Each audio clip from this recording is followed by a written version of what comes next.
Inkuest Zara Khairina, hari ke-31. Saksi jumpa diary dalam tong sampah.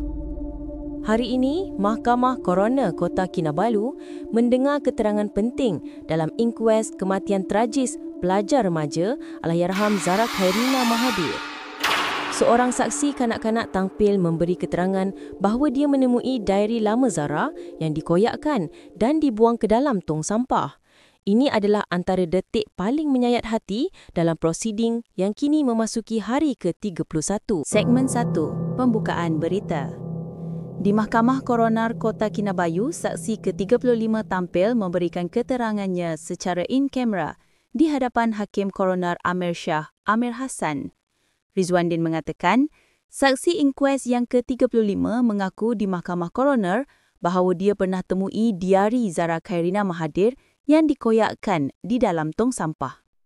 Segmen 2, Dialog dan Keterangan Saksi.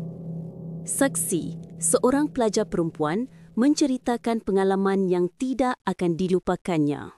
Saksi yang juga kanak-kanak ke-26 memberitahu mahkamah ketika memberi keterangannya secara in-camera di hadapan Hakim Koroner Amir Shah Amir Hassan di sini pada Khamis. Peguam Rizwandian B. Borhan berkata, saksi menggambarkan Zara Khairina sebagai pelajar yang sopan, jarang marah dan tidak pernah dilihat bermasalah dengan sesiapa. Saksi mengakui pernah menjumpai diari lama Zara yang dikoyak di dalam tong sampah. Koyakan diari lama tersebut diserahkan kepada cikgu sekolah. Saksi turut mengesahkan bahawa guru dan penyelia asrama yang mengemaskan barang-barang Zara setelah Zara meninggal dunia, katanya kepada pemberita di pekarangan Mahkamah Kota Kinabalu. Segmen 3, Insiden Malam 15 Julai. Keterangan saksi juga menyentuh peristiwa yang berlaku malam sebelum kematian Zara pada 15 Julai.